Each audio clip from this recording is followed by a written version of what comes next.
The show that keeps you up to date with players that have been linked with a summer transfer move to Arsenal.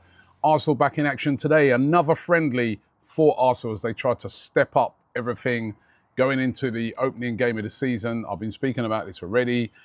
The World Cup, what effect is it going to have on every team? Not just Arsenal, but on every team. But Arsenal, listen, we did have 14 players at the World Cup and some of them haven't even returned yet. You know, your Declan Rices and Sakas and people like that, they've not even returned back yet. So friendly today, also, of course, friendly during the week against Como, and then the Community Shield, and then the following week starts. So we haven't got long to go. But one super positive thing that happened yesterday was the announcement of Bruno Guimaraes. Brilliant signing for Arsenal. I saw a lot of Arsenal fans trolling Newcastle fans saying that, you know, no bid's gone in yet, but we still got him. that was you know, a lot of Newcastle fans were sort of saying as the process was going along, no bid had gone in yet. It's going to be 100 million. Listen, I feel a little bit sorry for Newcastle because, listen, they've lost their best player, but it's how the food chain goes. It's happened to Arsenal so many times over the years. Bruno Guimaraes announced yesterday will wear the number 39 shirt as an Arsenal player. £75 million, a 4-year deal plus an option to extend for an extra year. And Declan Rice yesterday messaging him and saying, listen, no more fights, he said. We're friends now. We're on the same team. I love that. It was brilliant. What a midfield that's going to be, a formidable midfield. I think with Bruno Guimaraes coming in and all the options that we've got, I feel we've got the best midfield in that Premier League. I think we've got the best defence in the Premier League as well. And recently we've had the best goalkeeper. So it all stands us in good stead. But fantastic to see a player of Bruno Guimaraes' quality signing for Arsenal, statement signing, getting Newcastle. What's going to happen with Cristian Romero, the captain of Spurs? Or he was the captain of Spurs until he threw his toys out of the Prem last season. Spurs want to move him on. They brought in their centre-backs, Van Heck from Brighton, and they brought in Senesi. He's, you know, no longer needed there. And, you know, this one's very interesting because all the reports are is that although Atletico Madrid are pushing really, really hard to sign him, they're trying to sign him for around about £34 million. I've seen that they put a bid in and even agreed personal terms. Where he would really like to come to, according to all the reports, is Arsenal. He's pushing to sign for Arsenal over Atletico Madrid. The big problem for Arsenal, and they're interested, because remember, you know, he's got that connection with Gabriel Heinze, fellow Argentinian who's, you know, assistant at Arsenal. And, you know, Arsenal, we know, are looking for a right-sided centre-back. But the Spurs hierarchy are refusing to sell him to Arsenal. They're saying, no, no, no. They're refusing to sell him to Arsenal. I wonder what would happen if he turns around and says, I don't want to go to Atletico. I only want to go to Arsenal.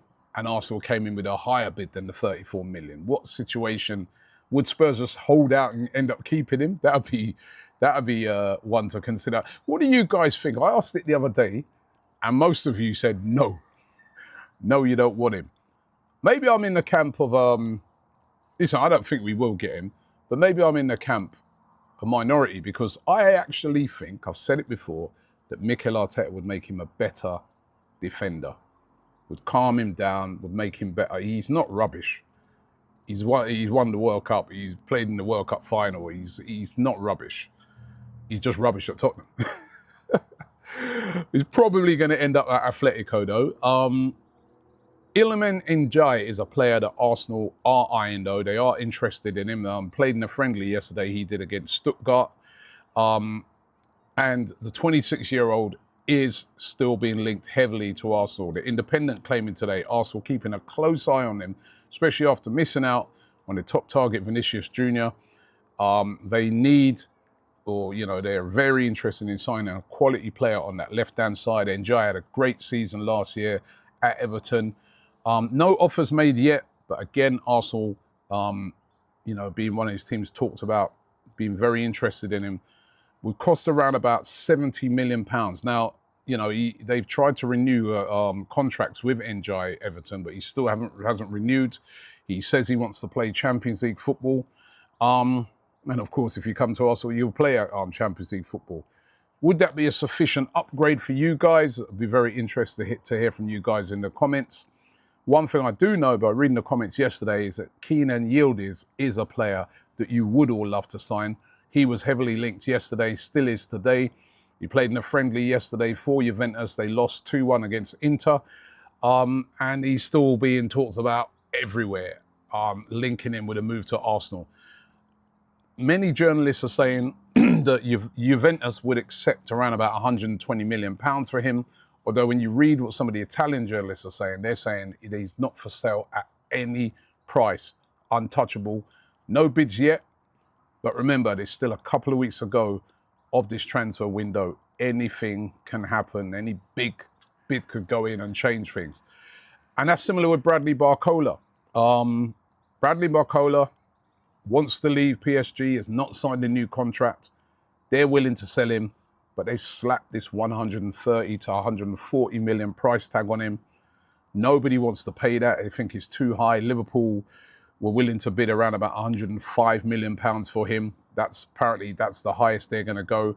Arsenal is said to be willing to pay 90 to 95 million for him, which I actually think is probably his value in this current market.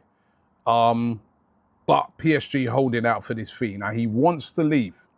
Where is he going to end up? Liverpool's still the favourites, but could Arsenal come in with a big bid before the end of the window? He's a left winger. He's a 2 times Champions League winner. He's a France international. He is a quality player. He's lightning quick. He's as quick as he gets. Could Arsenal, I mean, this one's going to be interesting to see whether it's going to be Liverpool, whether Arsenal come in with a late bid. It's a couple of weeks ago before the end of the window. It's going to be very interesting with players like this that are being linked with a move to Arsenal. Today, I'm just going to have this question, and this came from Jarvo the Gooner, and this is about Martin Zubimendi in regards to the Bruno signing. Jarvo then says, does the Bruno signing now make Zubi surplus to requirements, considering his drop-off in form towards the end of last season? I don't think so. And this goes back to what I was talking about at the start of the show when it was the midfield depth of Arsenal. I don't see it does. I think it certainly puts Zubimendi's place as a starter under considerable pressure, because I think the big games Bruno will start from this point, barring a massive loss of form or anything like that. But I still think there's going to be a hell of a lot of game time for everyone. And I would absolutely hope that is the case, because I think this Bruno signing, and I said this yesterday, the signing of a quality player like Bruno to replace someone like Norgard, who has left the squad, is a clear sign that Arteta looked at what happened with Norgard last season and thought, yeah, that was a mistake. I can't do that because I just didn't trust him. I didn't think he was good enough when he got here, and that meant I had to totally overplay Declan Rice and overplay Martin Zubimendi, and that ran us into issues towards the end of last season, which it did, and we all know why, especially with Zubimendi's case, because he ran out of steam. You know, you can't fault him for the first half of the season. He was fantastic, brilliant signing, looked like an absolute world beater who could really push for Arsenal's Player of the Season award. But he just ran out of steam because he played so many minutes. And I think the addition of Bruno allows Mikel, especially when you look at Marino as well, Lewis Skelly, got Ezer, Odegaard, those players who can play centrally. It just allows him to rotate whenever he wants and have no fear of a big sort of drop-off in quality at all. So I just think, I don't think it spells the end or signals the end for Zubimendi at all. I really, really don't. I know he's been linked with Chelsea recently, which I would hate if Xabi Alonso, who we know Zubimendi loves and adores and bases his game around. Start with Cristian Romero, because his push for Arsenal has genuinely intensified. According to The Sun, Romero is actively open to leaving Tottenham for Arsenal, and Fabrizio Romano has confirmed Arsenal did go as far as speaking with his representatives directly, gathering information on the situation, given they're actively assessing centre-back options following William Saliba's back injury at the World Cup. The player wants it, that much seems settled, but Tottenham's response has been about as blunt as it gets. Romano's own words were that the relationship between the two clubs makes any deal extremely difficult, and that it's simply much easier for Spurs to negotiate with Atletico Madrid instead, who, along with Inter Milan, have emerged as the clear front runners There's even a bit of football history being invoked here, with some outlets drawing comparisons to Sol Campbell's infamous move from Tottenham to Arsenal back in 2001, a transfer so controversial he was labelled a Judas by Spurs supporters for years afterward. Whatever Romero personally wants, Tottenham's boardroom appears determined not to let history repeat itself, regardless of the price on offer. Now here's where the mirror image comes in, because while Arsenal are being told no by their fiercest rivals over Romero, they're simultaneously the club saying no to everyone else about Martin Zubimendi. Reports from Mundo Deportivo indicate both Chelsea and Real Madrid have a genuine interest in prizing him away, with the Chelsea's pursuit driven directly by Xabi Alonso, who coached Zubimendi at Real Sociedad's B team and has openly called him the kind of player every manager wants. Real Madrid's interest has reportedly intensified too, particularly after missing out on Manchester City's Rodri, positioning Zubimendi as their fallback midfield target. And Arsenal's answer to both suitors has been just as firm as Tottenham's answer to them. Football Transfers reported plainly that Arsenal have absolutely no intention of selling Zubimendi to Chelsea or anyone else, describing him as central to Arteta's long-term plans. It's genuinely the exact same posture Tottenham are taking with Romero. Dig in, protect your asset, let your rivals go elsewhere. So there's no actual